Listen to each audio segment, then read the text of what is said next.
안녕하세요. 네, 안녕하세요. 네. 자, 오늘은 스케이팅 국가대표 선수 조상혁 선수의 어머니이시자 희망의 트랙 위에 다시 서다라고 하는 책의 저자 오승하 작가님을 모셨습니다. 네, 반갑습니다. 초대해 주셔서 감사합니다. 네, 저도 응해주셔서 감사합니다. 네. 책을 읽으면서 너무 감동적인 부분이 많았어요. 그리고 읽고 나서 딱 드는 생각, 어머님을 그러니까 대변할 수 있는 한 문장 제가 찾았어요. 뭐예요? 하루 4시간 자고 20년을 버텼다. 이 문장에서 막 밑줄을 치면서 가슴이 딱 찡했거든요. 아들을 키우면서 또 나의 삶까지 두 개를 사시는 그 억척스러운 좋은 의미의 그런 게 느껴졌어요. 그랬는데 이제 궁금한 게 굉장히 많은데 그 중에 맨 처음은 재능을 안다는 게 참 어렵잖아요. 어떤 아들이든 나의 재능을 안다는 게. 근데 이 아이가 스포츠에, 스케이팅에 재능이 있구나. 이걸 어떻게 아시게 된 거예요? 처음부터 안 건 아니고요. 네. 모든 아이들이 이렇게 키우고 나서 보니까 재능은 다 있는 것 같아요. 그런데 어떤 거에 재능이 있느냐, 아이들이 재밌게 몰입할 수 있는, 시간 가는 것이 모를 정도로 몰입할 수 있는 거를 알아보는 게 굉장히 중요한데요. 저희 큰아이의 경우에는 이렇게 속도감을 즐기는 운동을 되게 좋아했어요. 원래 처음부터? 네. 어려서부터 인라인을 누구보다 빨리 탔고요. 네. 자전거도 몇 분 만에 빨리 탔고요. 그래서 이제 우연치 않은 기회에 스케이트를 타러 갔는데, 스케이트를 타는 곳에서도 남들은 뭐 한 달 이상 막 그렇게 겨우 걷는데 얘가 인라인 스케이트를 타서 그런지 타자마자 잘 갔고요. 타자마자 쌩쌩 달려서 좀 잘 타네 이렇게 생각을 했거든요. 근데 이제 그때 당시에 학교 교내 대회가 있어서 교내 대회에 참석을 했는데 교내 대회에서 이미 3, 4년 동안 훈련한 형들하고 같이 시합에 설 수 있는 기회가 있었어요. 네. 예, 학년 대표로. 네. 근데 학년 대표도 몇 달 동안 훈련한 친구들보다도 먼저 이 아이한테 이제 일주일도 안 돼서 좀 잘 타다 보니까 어리니까 어린애들의 기량은 큰 차이가 없잖아요. 네. 예, 그래서 학년 대표로 이제 위에 있는 형들하고 같이 탔는데 그때 이렇게 스타트선에 섰을 때 반응 속도가 남들보다 빨라서 지나가던 국가대표 감독님이 저 친구 뭐지? 이렇게 된 거예요. 반응 속도가 운동에서는 능력이군요. 왜냐면 스케이트 특성상 총을 쏜과 동시에 이렇게 튀어나가야 되잖아요. 네. 네. 근데 이제 그 총을 쏜과 동시에 반응 속도, 이 총소리와 동시에 반응 속도로 튀어나가는 걸 보면서 그거는 좀 타고난 기질이 있어야 되는데 생각해보면 저희 아이가 이렇게 음감이 좀 보통 아이들보다 조금 뛰어나다고 말하기에는 그렇지만 좀 이렇게 재능이 있었어요. 그래서 이 속도와 이 음감과 같이 이게 매치가 되다 보니까 남들보다 좀 빠르게 그 길을 찾아갔던 것 같습니다. 예, 그러면 인라인을 탈 때, 자전거를 탈 때도 이 아이가 운동을 하겠구나 이런 생각 그때도 하셨나요? 아니죠. 전혀 아니죠. 왜냐하면 보통 아이들이 나가서 노는 건 당연한 거잖아요. 그리고 다른 아이들하고 비교할 일이 없잖아요. 얘가 빠르다, 늦다 이런 걸 몰랐는데 학교를 들어가서 다른 아이들하고 운동하는 모임에 있다 보니까 남들은 그걸 어떻게 몇 달 만에 배워요. 누가 자전거를 탄 지 10분 만에 타요. 이런 얘기를 듣는 거예요. 우리 아이가 좀 빠른가? 그런데 이제 아이가 그 스케이트장 이후로 스케이트에 대해서 관심이 부쩍 늘고 모든 조건, 너 오늘 숙제하면 내가 다음 주에 스케이트장 갈게. 그러면 그 숙제를 빨리 하고 영어 단어를 외우면 이제 조건을 거는 거죠, 어렸을 때. 네네. 근데 단 한 번도 이 스케이트장이라는 말만 들어가면 다 하는 거예요.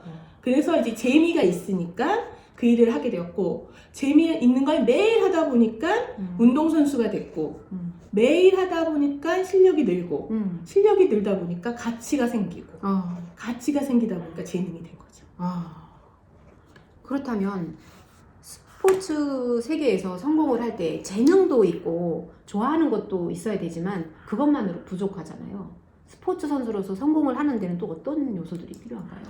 보통의 사람들은요, 재능을 타고난 것이라고 생각을 하거든요. 네. 근데 이 재능이라는 건요, 여러 가지가 있는데 그 중에 가장 큰 재능은 넘어졌을 때 다시 일어나는 게 재능인 것 같아요. 내가 몇 번을 넘어져도 내가 좋아하는 일을 위해서 다시 일어나서 다시 달려갈 수 있는 힘. 저희 아이는 그런 면에 있어서 지금 현재 위치까지 부상이라는 걸 겪었지만 그때마다 다시 치고 일어날 수 있는 힘이 남들보다 있었던 것 같아요. 회복력. 네, 회복 탄력 승리 이런 거죠. 예. 그럼 그 얘기 좀 해주세요. 부상이 그 꿈이 큰 선수가 부상을 당했다 이러면 다 잃는 거잖아요. 그랬을 때 어떻게 마음 자세를 갖고 또 어떻게 다시 일어서게 됐는지. 최근에 이제 저희 아이가 국가대표 선수 되기 전에 2년 전에 큰 부상을 겪었는데요. 그때 부상은 단순하게 쇄골 골절인 줄 알았어요. 네. 근데 이제 회복을 하고 의사 선생님들의 판단하에 이야기를 했더니 앞으로 14년 동안 운동생활을 하고 국가대표만 바라보고 있었는데 올림픽 국가대표 이렇게 선발되기 5일 전에 부상을 겪었거든요. 그래서 그때 되게 누구보다 열심히 살았어요. 네. 엄마의 마음으로 봤을 때 아이가 정말 열심히 살았는데 그때 부상 회복하고 이제 운동을 다시 시작하니까 계속 염증이 발견이 되는 거예요. 그래서 이제 병원에 갔더니 13년 동안 바라보던 꿈이었는데 더 이상은 선수 생활은 힘들고 일반인으로는 살 수 있다. 이렇게 얘기를 하는 거예요. 충격이에요. 네, 그래서 아이가 그냥 엄청 울었어요. 운동선수한테 더 이상 운동을 할 수 없다는 건 사망 선고와 마찬가지. 그렇죠. 그래서 조금 권위 있는 좀 더 큰 병원을 가보자 해서 이제 병원 4군데를 돌아다니게 됐어요. 근데 가는 데마다 의사 선생님들이 일반인으로는 살 수 있지만 더 이상 선수 생활을 할 수 없다고 이야기를 하시더라고요. 그래서 이제 마지막에 찾아간 게 이제 저희 아이를 수술해 줬던 선생님한테 찾아갔어요. 근데 선생님께서 보통의 경우는 할 수 없지만 저는 조상혁 선수라면 충분히 할 수 있을 거라고 생각한다. 사람들은 이런 걸 기적이라고 이야기를 한다. 그런데 내가 봤을 때 그걸 지켜나가는 건 사람의 의지가 있다면 충분히 된다라고 얘기를 하더라고요. 1년이 지나서 저희 아이는 이제 재활을 통해서 선발전을 치렀고요. 1년 횟수로는 2년 만에 링크장에 돌아가서 국가대표 선수가 됐어요. 와. 근데 다시 돌아갔는데 의사 선생님이 이제 핀을 빼야 되잖아요. 근데 의사 선생님이 그때 얘기하시더라고요. 수술실에 들어가 아이의 몸을 보더니 이 조상혁 선수가 얼마나 치열하게 살았는지 자기가 느껴진다. 2년 만에 돌아온 몸이 자기가 의학 책에서 본 사람의 그 근육들이 다 살아있더라. 그리고 어머니 솔직히 얘기하는데 그때 어머니 눈빛이 너무 강해서 일반인으로 살아야 돼요라는 말이 안 나오셨대요. 그런데 본인이 선수의 의지로 가능합니다 이렇게 얘기했지만 그렇게 되는 사람이 어딨냐. 저 솔직히 말하지만 이렇게 조상혁 선수의 다부진 몸을 보고 기적이 일어났다고 인정한다. 제가 조상혁 선수의 팬이 됐다. 이렇게 얘기해 주셨어요. 그 상황에서 악조건에서 어머님의 간절한 눈빛, 아이의 그 의지, 또 의사 선생님도 그 상황을 알고 마인드를 만들어 주시려고 노력하신 게 보이거든요. 네네. 그러니까 그럼 아이는 어떤 생각을 하면서 그걸 이겨냈다고 해요? 아이는 저와 저희 아이가 가장 잘한 건요. 그 위기 때 그냥 그 한마디를 믿고 나아가기 시작했는데요. 그때 책을 많이 읽었어요. 어려서부터도 책을 좋아했기도 했지만 그때 읽은 게 고전책을 주로 읽었거든요. 어머니가요? 아니면 아이가? 아들이? 네. 왜냐면 너무 힘드니까 책을 보는 게 이제 습관화가 어려서부터 되다 보니까 해밍웨이라든가 데미안이라든가 뭐 노인과 바다부터 시작해서 셰익스피어의 4대 비극이나 이런 우리가 평상시에 생각하는 그런 고전들을 읽고요. 저녁에 저와 산책을 했어요. 저녁에 저와 산책을 하면서 그 책 내용을 얘기를 같이 나누는 거죠. 근데 그 책 내용 중에 조나단 갈매기의 그 대사 중에 하나가 너에게 꿈이 주어졌을 때는 신께서 그 꿈을 이룰 힘도 같이 주신다라는 이야기가 있어요. 그러면서 자기가 이런 꿈을 가졌으니 신께서 나한테 분명히 그 힘을 주실 거라고 믿는다. 그런 얘기를 나누면서 그 길까지 걸어간 거죠. 그럼 그때 아드님이 말한 꿈은 어떤 거였어요? 큰 꿈은 스피드 스케이팅 세계 챔피언이 되겠다는 꿈이었는데 이제 의사 선생님의 그 말씀에 의해서 일반인으로밖에 살 수 없는 상황이었잖아요. 그래서 꿈을 축소했어요. 다시 돌아가서 제목에서처럼 희망의 트랙 위에 다시 서다 이 제목처럼 그냥 그 자리에 서서 난 국가대표 선수가 될 거야 라는 마음으로 아침마다 거울을 보면서 학원을 하기 시작했어요. 뭐라고 했을까요? 아침에 일어나서 세수를 하고 자기가 어떤 학원을 해야 될까 생각을 했을 때 그 학원 속에서 저 1등하게 해주세요. 국가대표가 되게 해주세요. 튼튼한 몸을 해주세요. 아, 이런 거 다 말고 뭐가 있을까 생각을 하다가 저희 아이하고는 난 희망의 트랙에 다시 섰을 때 내가 원하는 필요한 모든 것을 갖추었다고 생각해야겠다. 그래서 아이의 아침마다 거울에서 자기의 거울을 이렇게 딱 보고요. 주먹을 쥐고 이렇게 나는 필요한 모든 것을 갖추었다. 이 세 마디를 외치고 나왔어요. 그리고 2년 후에 그 트랙 위에서 국가대표 선수가 된 거죠. 와, 그럼 이게 재능 말고 이렇게 큰 선수가 되는 데에는 어떤 일도 그렇지만 이 마인드셋이 굉장히 중요하네요. 그렇죠. 그러면 이게 어린 아이가 이렇게 어른처럼 했다는 것에 뭔가 어머님의 어떤 영향력이 있지 않을까. 독서도 그렇고 이 학원을 한다는 거 이런 것도 어머님께서 하시던 습관이신지 그게 궁금해요. 네, 저도 중학교 때부터 책을 읽는 게 그냥 이렇게 일상이었고요. 아이를 키우면서도 주변에 이렇게 선배 어머님들이 많았지만 엄마인 저는 사람마다 자녀들이 다르고 사람마다 생각하는 게 다르잖아요. 그래서 저 어머님이 아무리 자녀를 훌륭하게 키워도 내 자녀와는 다를 수 있기 때문에 그때마다 저는 책을 읽기 시작을 했었어요. 아이를 키우면서 유아 때는 기본적으로 유아서적 관련된 게 30-40권. 뭐 초등학교를 가면 초등학교 관련된 서적을 30-40권. 중학교 사춘기면 중학교 사춘기에 대한 책을 30-40권. 그러니까 이렇게 늘 책을 보는 모습을 보이니까 저희 아이도 어떤 문제가 있을 때 책 속에는 정답이 있는 것은 아니지만 나에게 좀 해답을 끌어당길 수 있다라는 게 저희 집안은 이렇게 자연스럽게 녹여져 있는 문화고요. 아이가 어떤 목표를 가질 때 목표는 명확하지만 그걸 이룰 기간은 우리가 융통성을 가져야 된다고 표현을 하거든요. 네가 국가대표가 되고 세계 챔피언이 되는 게 오래 되면 좋겠지만 인생은 우리가 원하는 대로 되지 않는 게 인생이잖아요. 이렇게 살다 보면 우여곡절도 있고 그래서 기간은 융통성을 가져야 된다. 그걸 2년 뒤로 조금만 미루자. 그리고 네가 만약에 국가대표가 되면 우리의 올림픽은 그 다음에 2년 후에 또 할 수 있는 거다.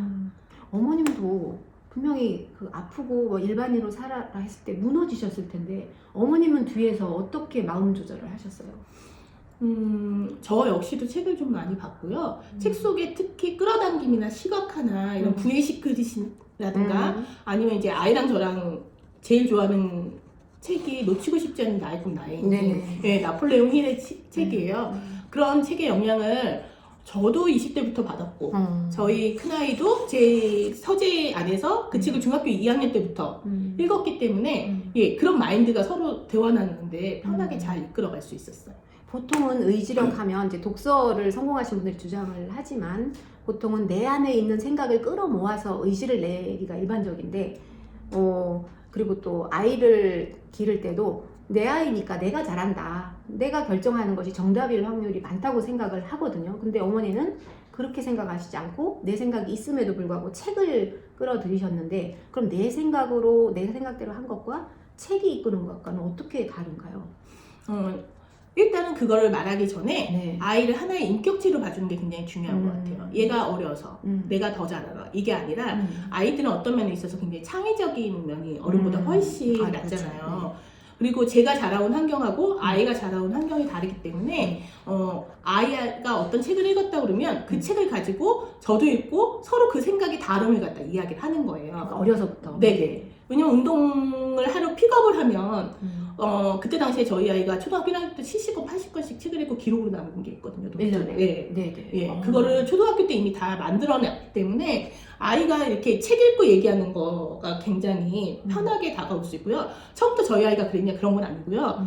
시도는 숙제 검사를 하기 위해서 이렇게 가천 링크에서 태릉 스케이트장으로 옮길 때 그림책 3-4권 역사책이나 이런 거를 남겨놓고 네가 그 친구가 읽잖아요. 이동하는 거리에. 그럼 이제 제가 그 친구가 이제 운동을 들어가면 저는 그 사이에 그 책을 읽는 거예요. 그리고 운동에서 나와서 집으로 가는 도중에 야, 을지문덕 장군은 왜 그랬니? 이러면서 이제 물어보는 거죠. 같은 책을 읽고 그렇죠. 대화를 하는 거네요. 네네. 그게 이제 자라다 보니까 이런 시련이 왔을 때도 아이가 가장 힘들었을 때 시타르타 책을 읽었다고 그러더라고요. 네. 그래서 고해의 바다 막 이런 걸 얘기를 해요. 제가 이미 그 책을 읽었잖아요. 그래서 야, 인생은 고해의 바다야. 원래 뜻대로 되는 게 아니야. 네가 그걸 이 나이에 느끼다니 넌 정말 큰 그릇이 될 건가 보다. 보통은 이 시기에 이런 걸 못 느끼거든. 신께서 너를 되게 크게 만들 건가 봐. 이렇게 얘기하면 아, 그런가요? 이러면서 이제 둘이 대화가 나는 거죠. 네. 고수세요, 고수. 제가 아들이라고 생각하고 들어보니까 저도 뭔가 되고 싶은 욕구가 막 생기거든요. 아, 네, 감사합니다. 대단한. 그런데 이제 또 특이하신 거는 저 같은 경우 그냥 읽는데 치중을 하고 읽고 나서 쉬는 거 하고 대화는 했는데 기록을 한다는 거는 또 좋아하는 아이도 있고 싫어하는 아이도 있어서 전 거기는 강조를 못했거든요. 근데 기록을 남기신 게 뭐 어떤 혜택이 있다 하니 좀 궁금하거든요. 저는 독서의 완성은 완독이 아니라 기록이라고 생각을 해요. 좀 설명을 해주세요. 네네. 우리의 기억은 유한하지 않잖아요. 네. 네, 예빙하우스의 얘기를 들으면 10분에 이미 25%, 30%가 날아간다는 이야기 네네. 많이 하시잖아요. 네. 10분만 지나가도 날아가는데 우리가 네. 어떻게 알겠어요? 네. 책을 오늘 하루에 10분에 읽는 게 중요한 게 아니고요. 10분 동안 30페이지를 읽었다고 하더라도 거기서 한 문장만 우리가 기억합니다. 책에 5페이지를 읽던, 3페이지를 읽던, 10페이지를 읽던, 10분을 읽던, 30분을 읽던 그거랑은 상관이 없이 거기서 한 문장을 오늘 가지고요. 산책을 나가세요. 아, 산책을. 네. 산책을 나가서 그걸 곱씹다 보면요. 오감이 살아납니다. 눈으로 보이는 거, 지나가는 바람결, 코끝에 느끼는 향기 이러다가 갑자기 그 한 문장하고 연결해보자 이런 생각을 하다가요.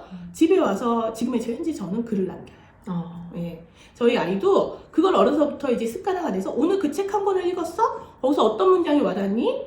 아이가 얘기를 하는 거예요. 저희 아이는 초등학교 때부터 일기를 매일 썼었거든요. 그럼 그 한 문장을 일기에 남기는 거죠. 아, 이거 보통 일이 아닌데요. 이게 또 일기를 쓴다는 건 어린 나이에 싫어하거든요. 근데 이 성실성은 어디에서 온 거 같으세요? 성실함도 있고요. 네. 아이한테 꿈을 주는 거예요. 아, 원래 성실하게 태어난 건 아니고. 그렇죠. 꿈. 누가 그 매일 일기 쓰는 걸 좋아하겠어요. 작가님 표현대로 싫죠. 싫죠. 예. 근데 우리가 그 생덱쥐베리의 어린 왕자에 보면 네네. 배를 만들고 싶다면 목재를 수집하고 네네. 예, 바다를 동경하라고 하잖아요. 네. 그래서 이 아이한테 얘기하는 거야. 넌 꿈이 뭐야? 엄마 난 세계 챔피언이에요. 세계 챔피언이면 무엇을 해야 될까? 나의 어린 기록을 갖다 해서 나중에 책이 나오면 정말 좋겠다. 근데 너가 기억을 못 하잖아. 그럼 어떻게 하겠어? 매일 너의 생각을 기록으로 남기면 좋다? 네. 그런데 책을 읽고 그 책 속의 한 문장을 기록으로 남기면 넌 나중에 세계 챔피언이 될 때 할 얘기가 많아지겠네? 근데 이거를 초등학교 때까지만 해. 왜냐하면 중학교 때부터는 전문 선수로 가야 되니까 시간이 없을 거야. 그러니까 초등학교 때 너의 습관을 만들어야 돼. 이렇게 얘기를 해주는 거죠. 안 할 수가 없네요. 네. 자기 꿈이 세계 챔피언인데 그거를 하려면 글을 남겨야 되고 글을 남기려면 책을 읽어야 되고 예. 근데 이게 지금 이 짧은 대화만으로도 내가 아들이라면 이렇게 하고 싶다는 꿈이 생기거든요. 그러니까 이런 꿈을 만드는 과정이 많은 시간이 걸리는 게 아니라 사소한 대화에서도 올 수 있는데 우리 교육을 생각을 해보면서 과연 우리가 아이들을 공부를 시킬 때 주로 공부를 시키는데 이런 꿈의 이야기를 미리 했는가 이런 좀 반성이 들어요. 그러니까 미리 꿈은 엄마 아빠가 꾼 상태에서 아이는 뭐도 모르고 있는데 시킨 것이 아닌가 이런 생각 우리 교육을 보면서 그런 생각 드시지 않으세요? 저는 교육에 대해서는 그렇게 많은 걸 아는 사람은 아니어서요. 이것도 교육, 자녀 교육이니까. 그렇구나. 네. 네. 저는 그 생각은 했어요. 나라의 교육은 잘 모르겠고 엄마가 꿈을 꿔야 된다. 아, 그래요? 꿈 있는 엄마가 꿈 있는 자녀를 키우거든요. 어머님은 그럼 그 사이에 아이만큼의 꿈을 꾸셨어요? 그럼요. 저의 꿈은 신사임당의 꿈이었어요. 신사임당. 네. 네. 어렸을 때 저희 어머님이 굉장히 강하셨거든요. 네네. 그래서 어렸을 때 기억을 보면 제가 왜 혼났는지는 모르겠지만 네. 그날 울면서 다락방을 자주 갔어요. 네. 근데 다락방에는 책이 많았어요. 네. 책이 많아서 책을 찾아갔는데 어느 날 이렇게 울다가 제 앞에 그 책 이름에 신사임당 이렇게 적혀 있더라고요. 네. 위인전 책인데 신사임당이라고 되어 있는 네. 거예요. 근데 그 책이 왜 다락방에 있었냐면 저희 이제 아시는 이모님께서 버리기는 아깝고 너네 자식이 많으니까 너네 읽어 하고 보내주셨는데 저희 어머니는 여자가 공부를 많이 하면 목소리가 커지니까 그쵸. 다락방에 또 올려놓은 거예요. 근데 저는 항상 도피처가 다락방이었어요. 그래서 이제 그날 그 신사임당 이름이 내장가? 그런 사람들 저 이름이 내장인 걸 처음 알았거든요. 네. 근데 거기 보니까 좋은 엄마, 좋은 딸, 어. 좋은 부인인 거예요. 신사임당. 네. 난 나중에 크면 신사임당처럼 좋은 아내, 좋은 엄마, 좋은 딸이 돼야지 꿈꾼 거예요.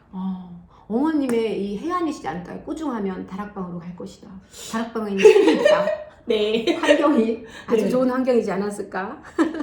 자, 듣고 그리고 보니 듣고 보니 네. 그리고 두 마리 토끼 이제 상혁이가 이제 공부도 어린 시절에는 공부도 중시하셨어요. 독서도 중시하시고 정서적인 거 그다음에 운동도 했는데 두 마리 토끼를 잡기 위해서는 시간 관리를 잘 해야 된다 이러셨거든요.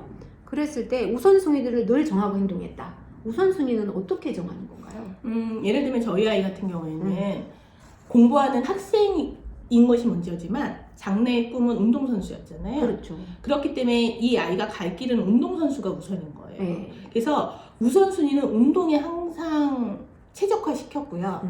그 다음에 그 남는 공간을 공부로 채우는 거죠. 근데 이 공부를 운동하고 온 애가 어린 마음에 지치지 못하잖아요. 남는 공간이 없을 것 그렇죠. 같아요. 그래서 엄마가 미리 공부를 항상 하고 있어요. 아, 그래서 밥 먹으면서도 대화를 나누는 거죠. 네. 예, 이를테면 야 탄수화물, 단백질, 지방이라고 해. 이걸 골고루 먹으면 근육이 생겨. 이런 걸 갖다가 네가 평상시에 잘 먹어야지 건강한 몸이 되고 사람은 몸이 좋아야지 건강한 정신이 나온다. 이런 식으로 책에서 이미 읽은 내용을 자연스럽게 대화에 녹여내는 거죠. 와, 진짜 신사임당이셨네요. 아 진짜 꿈이 신사임당이었어요. 근데 이제 그 꿈이 아들이 이제 대학교 가면서 이제 난 신사임당 이 정도면 됐다 하고 이제 지금 다른 꿈을 꾸고 있는 거죠. 그럼 그 과정 중에 신사임당 역할을 하시는 중에 아이의 반응, 지금 끝나고 나서의 반응이든 아니면 중간중간에 의미 있었던 반응들은 어떤 게 있어요? 제가 저희 이제 이 책에도 이야기를 했지만 대한민국에서 운동선수를 키우려면 생각보다 경제력이 굉장히 필요로 해요. 네. 남편이 월급쟁이였기 때문에 월급쟁이라고 표현해서 이제 좀 죄송하지만 네. 월급을 따박따박 태우는 안정감은 있지만 아이의 사교육에 이렇게 돈이 많이 들어갈 거라고 생각은 못했거든요. 사교육이라는 건 운동하는데 그죠. 네, 네. 돈이 많이 들죠. 네. 학원비랑 비교도 안 될 정도로 많이 들어가잖아요. 그래서 이제 그때 당시에 생각보다 빚을 많이 진 거예요. 돈은 더 이상 없고 그래서 제가 녹즙 배달을 아르바이트로 하거든요. 네네. 예. 그 아르바이트 시간에서 이제 진짜 말 그대로 말씀하시면 하루 4시간을 자고 싶어서 잔 게 아니라요. 네. 예, 아이 케어해야 되고 오면은 아이 학교가 있는 그 오전 시간에 저는 나가서 아르바이트를 해서 반찬값이라도 벌었어야 됐어요. 그래서 이제 그 반찬값을 벌기 위해서 이제 사는 그 모습이 제가 어떻게 4시간 자고 사람인데 살았겠어요. 근데 꿈이 뭐예요? 심사임당. 네. 제 꿈을 위해서 그렇게 치열하게 살았어야지만 제 꿈이 이루어지는 거잖아요. 네. 그때 당시에 둘째가 있었나요? 네, 둘째 있었죠. 그럼 둘째는 어떻게 하고 녹즙을? 그때 이제 아이가 어느 정도 성장을 해서 저희 아이가 첫 애가 운동을 갖다가 마음을 먹고 나서 일주일 지나서 제가 임신인 걸 한 거예요. 9살 차이 나거든요. 네. 예. 그래서 이제 이 아이를 픽업하고 어느 정도 지났을 때 초등학교 지났을 때 제가 녹즙 배달을 할 때 이제 큰애는 중학생, 둘째는 이제 유치원을 가게 된 거죠. 네. 그러니까 온전히 오전 시간은 제가 집에서 쉬어야 되는데 그 시간에 이제 녹즙 배달을 하러 나간 거고요. 그 녹즙 배달을 해서 이제 치열하게 제가 또 영업을 잘해서 생각보다 이렇게 페이가 높아가지고요. 아이가 이제 훈련하는데 굉장히 많은 도움을 줬고요. 그렇게 해서 이제 아이가 대학교를 전액장학생으로 가게 됐어요. 딱 한 명 뽑는데 예, 그의 세계 주니어 대회에서 500m, 1000m 전용 우승컵을 타면서 예, 그 대학교에 4년 장학생으로 가면서 제가 이제 그 모든 걸 내려놓게 됐죠. 그리고 저희 아이가 이제 기숙사에 들어가면서 가방을 싸고 이렇게 문 앞에서 있는데 정말 저를 이렇게 꼭 끌어안아주면서 저의 엄마로 계셔주셔서 너무 감사하다고. 눈물 나요. 이제는 이제 저의 엄마가 아니라 오승아라는 이름 석자로 엄마 인생으로 사시기를 응원한다고. 예. 너무 감사하고 잘 키워주셔서 고맙다고.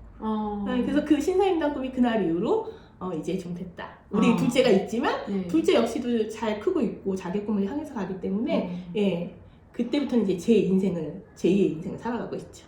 그러면 이제 아들 스포츠를 한다는 게 어머님의 케어가 많이 필요하신 일인데 그런 게 아니었다면 그냥 인간 오승아 작가님은 어떤 걸 향해서 가고 계셨을까요? 저는 이 신사임당 꿈이 초등학교 5학년 때 가지게 된 거잖아요. 살다 보니까 이 꿈을 잊어버린 거예요. 그래서 20대 직장생활 열심히 하고 결혼해서 이제 대기업에 근무를 했는데 대기업에서 이제 결혼한 여자는 더 이상 분사 근무가 어렵다. 영업소를 나가고 이제 저희 어릴 때만 해도 이렇게 지금처럼 어린이집이 잘 돼 있었던 적도 아니고 그래서 이제 결론은 육아 때문에 다시 들어올 수밖에 없는 그렇게 아이를 키우다 보니까 이 아이가 초등학교 갔을 때 갑자기 인생이 허무한 거예요. 제가 이렇게 해보니까요. 제가 밥, 빨래, 설거지, 집안일을 그렇게 좋아하는 스타일이 아니더라고요. 새로운 일을 하고 싶으신 거죠. 맨날 이렇게 다람쥐 쳇바퀴 같이 도는 게 없어서 그때 당시에 난 도대체 무엇을 하고 싶었을까 하고 아까도 말씀드렸지만 고민하면 제가 책을 찾아간다고 네, 그랬잖아요. 또 책. 네, 그래서 제 서재에 갔는데 그때 20대에 읽었던 이 놓치고 싶지 않은 날 낡은 꿈. 나의 인생 책이 보이는 거예요. 네. 그래서 그때 나를 가슴 뛰게 했던 책이었는데 하고 이제 이걸 읽다가 우연치 않게 잠이 들었는데 그때 그 기억 속에 신사임당을 처음 봤던 장면이 꿈속에서 꿈을 꾼 거예요. 하늘이 도와주시네요. 네. 그래서 이제 일어나서 내 꿈이 신사임당. 그 뒤로부터 아이를 케어하는데 다른 일을 할 생각을 못했는데 꿈이 그거잖아요. 네. 다시 일로 돌아왔을 것 같아요. 엄마가 된 이상. 네. 네. 그게 아이가 스포츠가 아니라 공부였더라도, 네. 아니면 음악가였더라도 같은 그렇죠. 희생. 무엇인가를 케어를 했을 것 같고요. 그 시간이 이렇게 후회가 된다? 안타깝다 이런 느낌보다는요. 이렇게 아쉬움을 안 남기기 위해서 최선을 다했던 것 같아요. 어차피 해야 될 일이니까. 그렇죠. 그렇죠? 네. 그러면 또 인상적인 게 보통 운동 선수를 하게 되면 공부를 좀 어쩔 수 없이 집중하기 때문에 등한시한다거나 이런데 영어 공부를 아드님한테 열심히 하게 하셨어요. 선수에게 공부는 경쟁력이다 이렇게 생각하셨는데 작가님이 세상살이를 멀리 바라보고 계시다라는 생각을 했거든요. 그 취지하고 어떻게 하셨는지가 궁금합니다.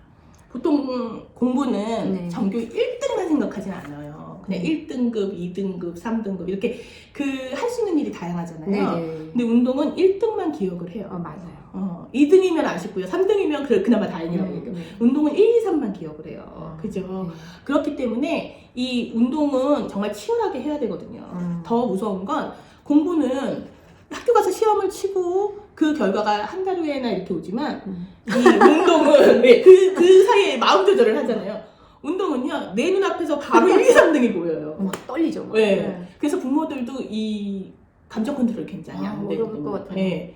근데 그런 아이한테 너 공부까지 해라고 그러면 걔가 너무 버겁겠죠. 그렇죠. 근데 시간이 지나고 생각해보니까요 저희 아이 역시도 그런 욕심이 있었던 것 같아요. 그리고 엄마에 대한 절대적인 신뢰도 있었기 때문에 전 그때도 아이한테 얘기해서 너 꿈이 뭐야? 너 세계 챔피언이잖아. 너 그럼 세계적인 친구들 만날 거잖아.